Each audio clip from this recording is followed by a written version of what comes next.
I'm going to make beef pasties today. A really simple way to make them. It's ground beef right now I have that I'm frying in a little olive oil. I have 1 onion, 1 potato, and pie crust. I'll come back later and show you what it looks like. Happy cooking. Because of lack of time, first I washed my large potato and I cut it in half because I want potatoes to cook quicker. So I did that, and I'm going to add that to already. The onions are in there, and the beef, which I already added salt and pepper. Okay, now I'm going to put the lid on it. I'm going to stir it first, and then put the lid on it, and I'll show you what it looks like. You could do this in advance, early morning. I'm doing it kind of early because I want to have the meat cooked and cooled slightly before I put it in my pie crust shell. Okay, I'll be back. Okay, my meat is fried. I suggest that you, when you put your onion and your meat in the olive oil in the pan, try to break it up a little bit. I waited until I put the potatoes in, so it was a little more difficult, and I'd probably have several large pieces, but that's okay.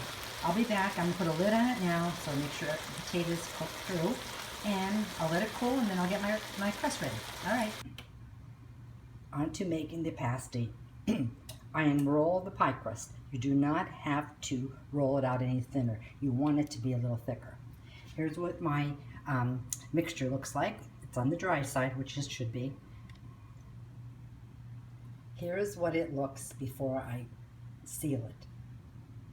And here it is before I baked it. I rubbed a little bit of olive oil and put a little pepper on it too. Now I'm going to bake it at 400 until I see that it's browned. Thank you.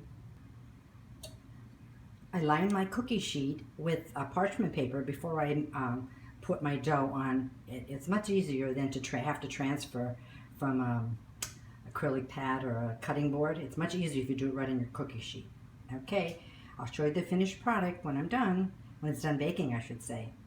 Happy baking, happy easy baking, happy easy cooking. Finished. My suggestion is it started to crack a little bit, so make sure you do not stretch the dough. Take it out of the refrigerator, let it set for a few minutes like it says in the box, and then just lay it out on your sheet.